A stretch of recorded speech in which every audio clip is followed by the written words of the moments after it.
Bismillah, alhamdulillah, wa sallallahu sallam wa baraka ala rasulillah wa ala alihi wa ashabihi ajma'in. Al-Kaba'ir al-Khamisa wa sab'un, Tarikul Jum'ah liyusalliya wahdahu. The author, rahimahullah ta'ala, he says, major sin number 75, Tarikul Jum'ah liyusalliya wahdah. He says, is he who leaves off praying Jum'ah. To leave off praying the Jum'ah prayer, liyusalliya wahdahu, in order for him to pray by himself. In order for someone to pray by themselves. Leaving off Jum'ah in order to establish the prayer or to make the prayer by yourself.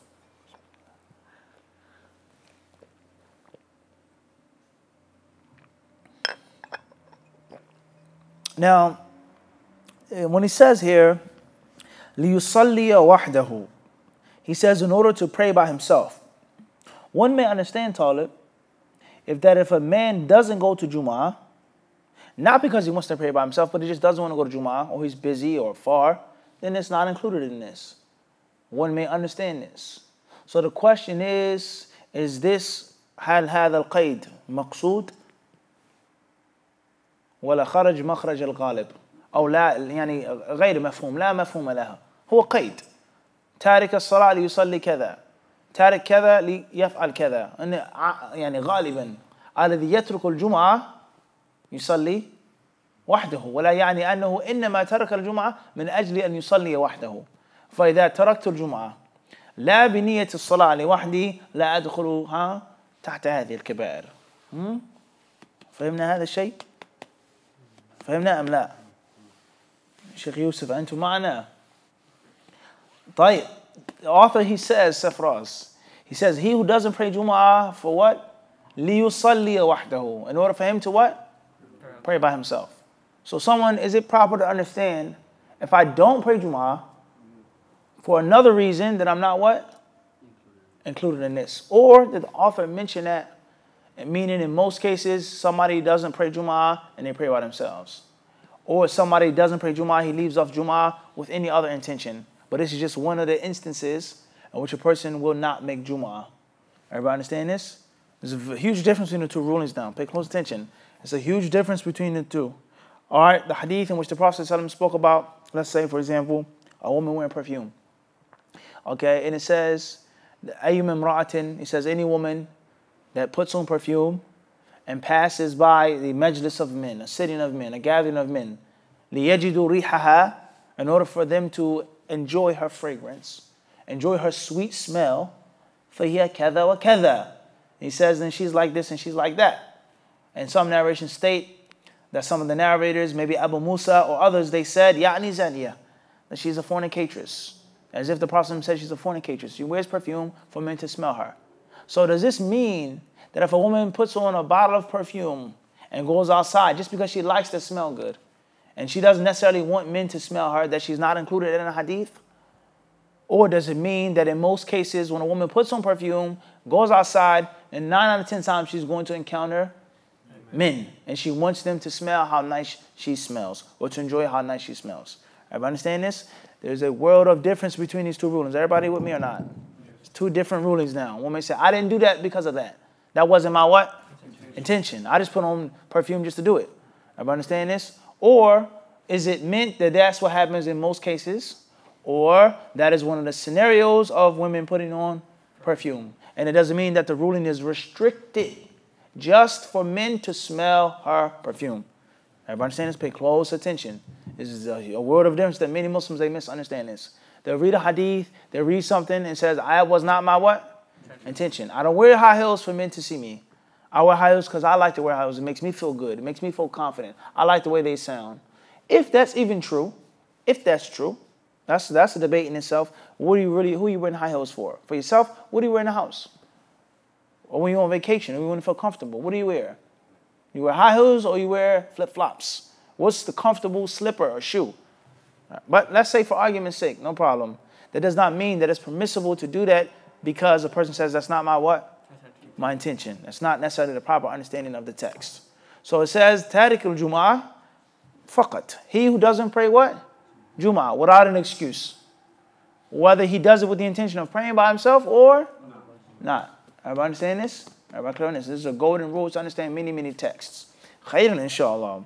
So those who don't pray Jum'ah without a legitimate excuse. A legitimate excuse could be a person being sick and ill. Person being sick and ill. A legitimate excuse, the masjid is very far away.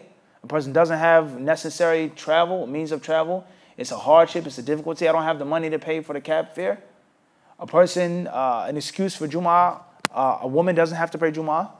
A child doesn't have to pray Jum'ah. Everybody understand this? Someone who's a traveler doesn't have to pray Jum'ah and things like this. Okay, one doesn't necessarily have to pray Jum'ah if they're in the hospital getting surgery or something like this. Or something very, very, very important, impertinent, pressing, that I have to take care of, and if I don't, it's going to be a problem. Everybody understand this? These are, in general, excuses for not praying Jum'ah. Or very inclement weather.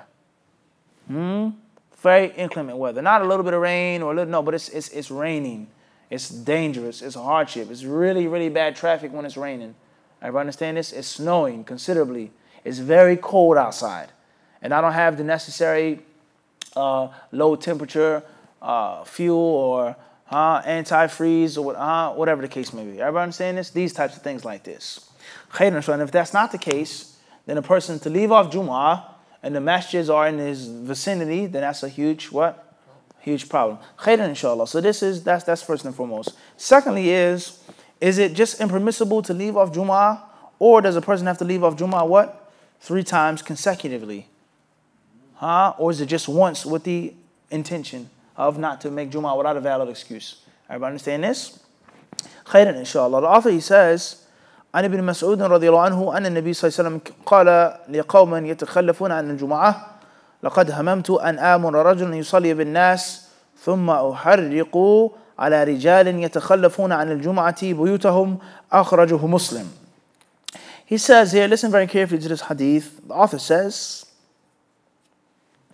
narrated Ibn Mas'ud, the Prophet ﷺ said to, or he said about some people that stay away from Jum'ah. That stay away from Jum'ah. He said, لَقَدْ هَمَمْتُ. He says, certainly the thought has crossed my mind. The Prophet says that the thought has crossed my mind to do the following things. He says, أَنْ آمُرَ رَجُلًا يُصَلِّيَ بِالنَّاسِ. It's for me to appoint an imam. You lead the people in the prayer. In other words, the Prophet is not what? He's not going to be there. The Prophet is not going to what? Be there. You're my deputy. You lead the salah. I have another mission. Everybody understand this? He says here, ثُمَّ أُحَرِّقْ. And then I would, other narration state, gather firewood, take another group of men with me and burn down the houses of men who leave off this prayer. Who burn down the houses of men who leave off what? The Jumu'ah. And this hadith is in Sahih Muslim.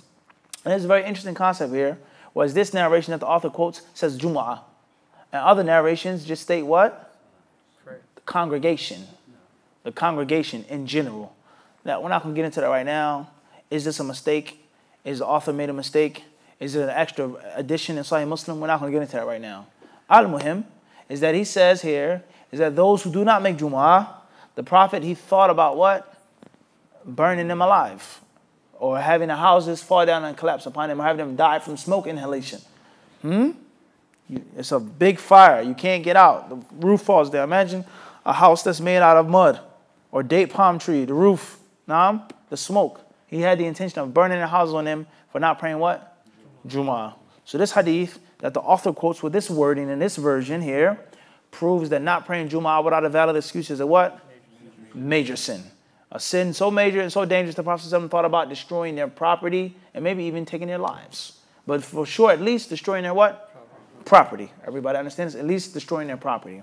Khairan, inshallah. He then says, وَقَالَ صَلَى اللَّهُ عَلَيْهِ وَسَلَّمَ.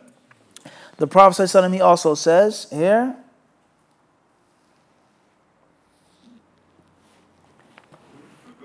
لَيَنْتَهِيَنَّ أَقْوَامٌ أَنْ وَدِعِهِمُ الْجُمُعَاتِ أَوْ لَيَخْتِمَنَّ اللَّهُ عَلَى قُلُوبِهِمْ ثُمَّ لَيَكُونُنَّ مِنَ الْغَافِلِينَ أَخْرَجَهُ مُسْلِمٌ. The Prophet ﷺ also says, there are men who don't pray Jumu'ah. They leave off Jumu'ah. In other words, without a valid excuse. He says there's 1 or 2 things that's going to happen. I'll give them an ultimatum. 1 or 2 things. He said that either they'll stop doing this, or Allah Azza wa Jal will seal their hearts. Allah will seal their hearts. And after Allah seals their hearts, then they will be from the ghafilin. They'll be from the heedless blind wanderers. They'll be like flies in nets, just floating around with no purpose, no guidance after they become from the heedless. He says this hadith is collected by Imam Muslim. Ash-Shawkani rahimahullah, Nail al-Awtar, he says that what's meant by this hadith, that they will be from the ghafilin, لِيَخْتِمَنَّ اللَّهُ عَلَىٰ قُلُوبِهِمْ, Allah will seal their hearts, is that their hearts will become hearts of munafiqeen. They will become hypocrites. And once a person becomes a hypocrite, he's a deaf, dumb, and what?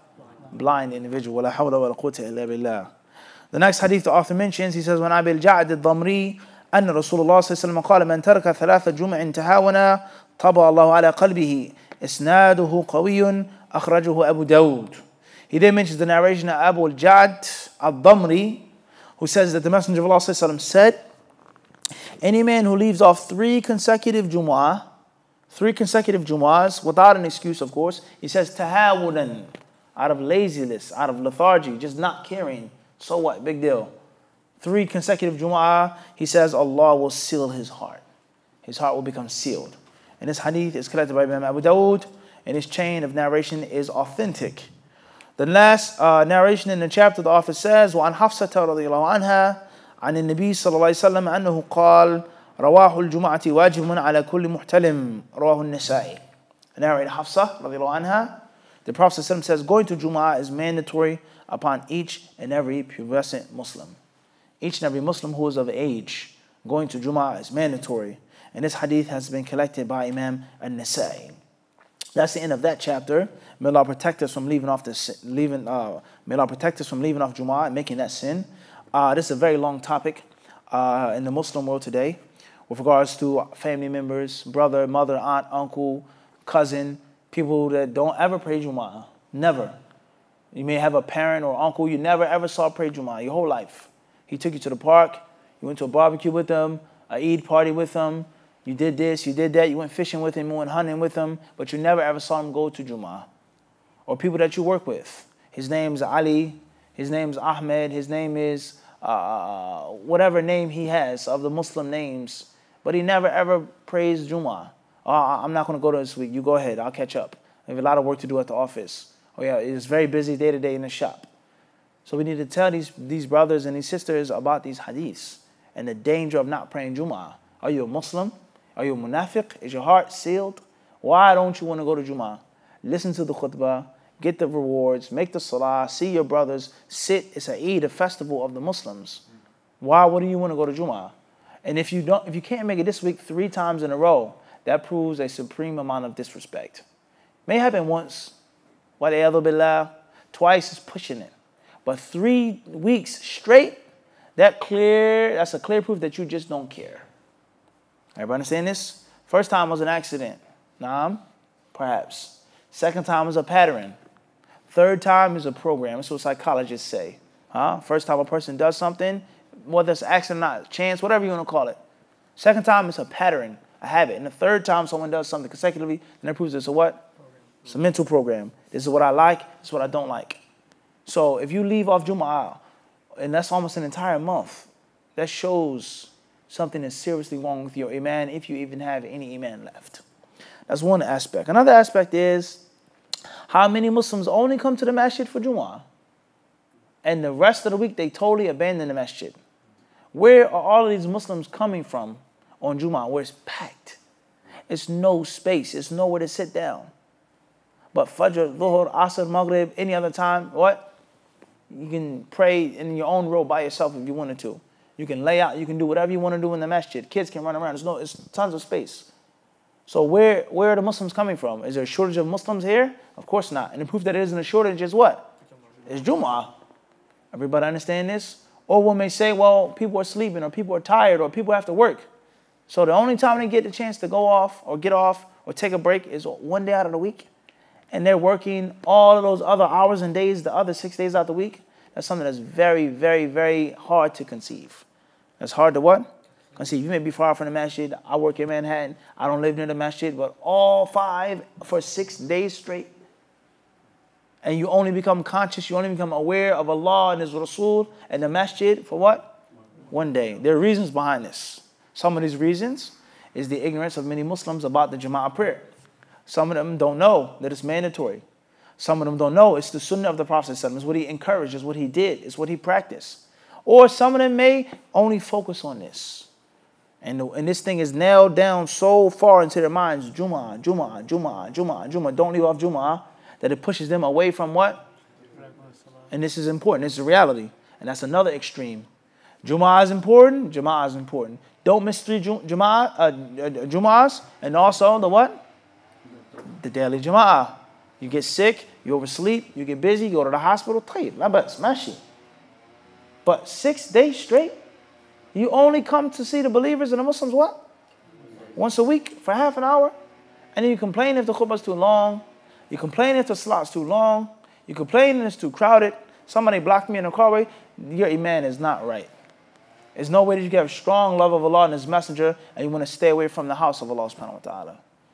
Just doesn't make sense. If you had a friend, a place in which you're one of your favorite restaurants, your favorite places to buy a cup of coffee, how often will you frequent that place, Safraz? Maybe daily. I want to go get a coffee. I want to go get a sandwich. I want to go see Brother Fulana or Sister Fulana, whatever the case may be. My friend, my buddy, I like to sit and talk. I like this place. They serve really nice food. You're going to make it a habit to do what? Frequent that place as much as you can. So what about the house of Allah subhanahu wa ta'ala? And what are the benefits and the virtues of the congregational prayer? First and foremost is avoiding being like the munafiqeen. Secondly is learning and teaching. How many things, Shaykh Khan, have you learned just by being in the masjid? How many classes we went over? How many books? Just by what? Being in the masjid. No intention of the class, but just what? Being in the masjid. Everybody understand this? How many things you see people doing that are correct or incorrect? How many advice is given? Just by you being what? In the masjid. Also strengthening the Islamic brotherhood. Strengthening the Islamic brotherhood. The brothers that you know the best. That you have the strongest relationship with, the tightest bond with, are those people who have Abu Bakr. That you see on a daily basis. And the moment we don't see you for 2 salats, 2 days, we automatically say in our minds is what? Something's wrong. Sheikh Yusuf, I didn't see him for Fajr. Okay, he overslept, methanan. Or he traveled. 2-3 days go by. Something's what? Something's wrong. He's sick, he's ill, he's going through something. Call or go to his house. We didn't see him. So the people that are closely knit, the jama'ah that's kept, are the people that are what? Stay together. No doubt about that. And only Allah knows the rewards that you get from coming to the masjid. The Prophet tell us about 27 times, sitting in the majlis, having the angels send prayers upon you. But what about shaking your brother's hand, smiling in your brother's face, drinking his tea, giving sadaqah, taking a date, enjoying the good, forbidding the evil, showing the strength and the beauty of Islam, walking outside 4 a.m. in the morning when it's dark with your thobe and your beard. The people, they see this religious devotion. So there is a multitude of hasanat that you acquire just by what? Going to the masjid. And there's also a multitude of sin that you may acquire just by not going to the masjid. Don't worry about the jama'ah itself in the prayer. But the concept of, as Sheikh bin Baz mentioned, is that men who don't pray in jama'ah, he says in most cases or oftentimes, don't pray at all. And one of the easiest ways of missing a prayer and delaying a prayer unnecessarily is not praying in the masjid. But when you know that the prayer is at a specific time, it automatically has you in gear and engages you to pray. It engages you to be there on time. But we're in the house all day then, yeah, inshallah, after the commercial, after the game, after we eat, after this, I'm asleep, I'm tired. And the next thing you know is what? That doesn't happen when you're in the masjid. Khair, inshallah. And the list goes on of the different fawaid with regards to the jama'ah. So we should teach ourselves this. We should learn it ourselves. We should teach the people, tell the people, and spread the good word. The importance of the jama'ah and the importance of what? Jum'ah. And the etiquettes of the jama'ah and also the etiquettes of Jum'ah. There's a long lectures and discussions, many we've done and many we need to do again with regards to those topics. We ask Allah Azza wa Jal to help us and to protect us. Wallahu a'lam.